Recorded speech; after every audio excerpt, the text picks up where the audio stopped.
100 साल की सास। अरे मम्मी जी, थोड़ा उम्र के हिसाब से काम किया करो। कहीं कुछ हो गया तो लोग बोलेंगे बहू ने बूढ़ी सास का ध्यान नहीं रखा। बहू, तुम भी थोड़ा कम और धीरे बोला करो। कहीं चिल्लाते हुए कभी कुछ हो गया तो वही लोग बोलेंगे 100 साल की सास भली चंगी बैठी है और बहू बेचारी चलती बनी। वैसे मम्मी जी, दादी बिल्कुल ठीक बोल रही हैं। हैं? क्या ठीक बोल रही है? वो जो कुछ भी बोले वो सास है, पर तुम क्यों बोल रही हो? बहू होकर सास से जुबान लड़ाओगी क्या? ऐसा बोलते हुए निर्मला को धसका उठ जाता है। कहा था ना, मत चिल्ला मत चिल्ला। तुझे बिना सास और बहू से जुबान लड़ाए बिना शांति नहीं मिलती। अरे माँ, दादी की बात सुन लिया करो, तुम्हारे भले के लिए बोलती है ना। अरे कोई भला नहीं, इन्हें बस मुझे परेशान और शो ऑफ करने का शौक है। हाँ। चल झूठी। इस परिवार में 3 पीढ़ी की औरतें रहती है, जिनका हर समय कोई ना कोई अलग ड्रामा चलता ही रहता है, जिससे और किसी का पता नहीं, लेकिन सूरज बहुत परेशान रहता है। माँ, पियाली और दादी, आप तीनों के पास एक दूसरे को सास बहू वाले ताने देने के अलावा कुछ काम हो या नहीं, पर मेरे पास जरूर है। इसीलिए पियाली, जरा लंच ले आओ, मुझे ऑफिस भी जाना होता है। इस पर पियाली सूरज को लंच देती है और वो ऑफिस चला जाता है, जिसके बाद तीनों एक बार फिर अपनी बातों या कह लो कि नोक-झोंक में लग जाती हैं। इसी में दिन बीत जाता है। रात को सूरज के साथ उसके दोस्त भी खाने पर आते हैं। पियाली, मेरे कुछ दोस्त आए हैं। सॉरी, अचानक प्लान बना तो बता नहीं पाया। तुम जल्दी से डिनर बना दो ना। अरे वाह रे आलसी माँ की आलसी बेटी, पहले बिना बताए दोस्तों को घर ले आओ, फिर बोलो जल्दी से डिनर बना दो। इतनी जल्दी है तो खुद बना लो।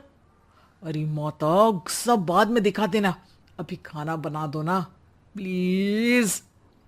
ऐसा बोल के सूरज दोस्तों के पास जाकर बैठ जाता है और पियाली डिनर की टेंशन में अपनी सास के पास पहुंच जाती है, जो अपने कमरे में आराम कर रही होती है। मम्मी, सूरज अचानक दोस्तों को घर ले आए हैं, क्या करूं अब? कुछ ऐसा बताओ ना जो जल्दी बन जाए और सर्व करते हुए भी अच्छा लगे। अरे रेस्टोरेंट से मंगा ले, दोबारा परेशान मत करना, सोने दे मुझे। इतने में दादी सास भी वहां आ जाती है। वाह, आलसी का आइडिया भी उसी की तरह बेकार है। कोरोना में बाहर से खाना मंगाएंगे।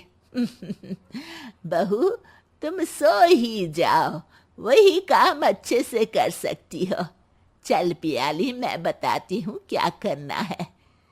इस पर दादी सास पियाली के साथ मिलकर सारे मेहमानों के लिए खाना बनाती है, जिससे उन्हें ज्यादा मेहनत भी नहीं करनी पड़ती और सबका पेट भी भर जाता है। दादी के इस आइडिया से पियाली और सूरज बहुत इम्प्रेस हो जाते हैं। दादी, क्या यही खाना आपकी इस उम्र में इतना एक्टिव रहने और एंडलेस लाइफ का राज है? वैसे दादी ने आज तक राज किसी को बताया नहीं।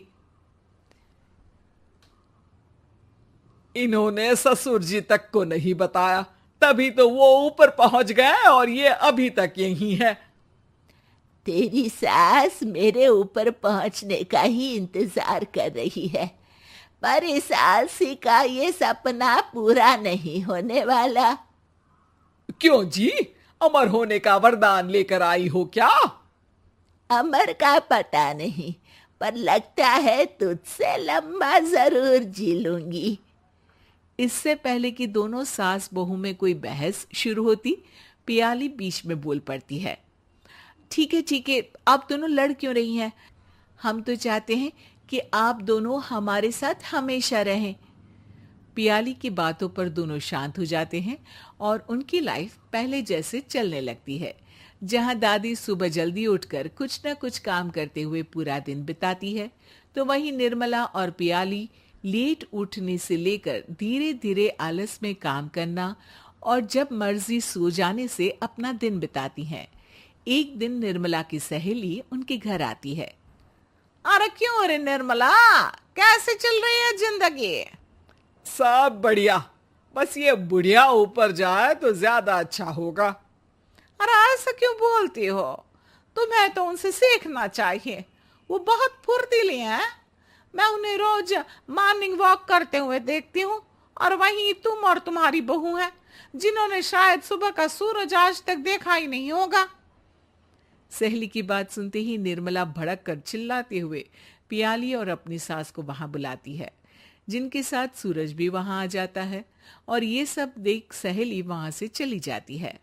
अरे सासू माँ, आपको हमसे क्या दिक्कत है? अब तो मेरी सहेलियां भी आपकी वजह से मुझे ताने देने लगी है। मम्मी जी, कुछ तो लोग कहेंगे, लोगों का काम है कहना, आप इग्नोर करो ना। अच्छा वैसे महारानी, वो तुम्हें भी वही सब बोल रही थी? है? मैंने क्या किया? अरे किलस क्यों रही हो? अब तो समझो और अपना लाइफस्टाइल सुधारो। ओ मोरी मैया, अब हमारा लाइफस्टाइल भी खराब हो गया क्या?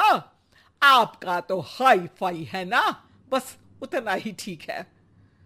तुम लोग हमेशा पूछते हो ना कि मेरी इस उम्र और अभी भी इतने एक्टिव रहने का राज क्या है, तो वो ये लाइफ स्टाइल ही है जिसे हाई फाई नहीं पर सिंपल कहते हैं।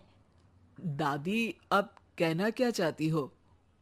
यही कि मैंने अपनी जिंदगी में बहुत किताबें पढ़ी हैं, जिनमें एक किताब से मुझे ये समझ में आया कि हम कितने गलत तरीके से जिंदगी जीते हैं।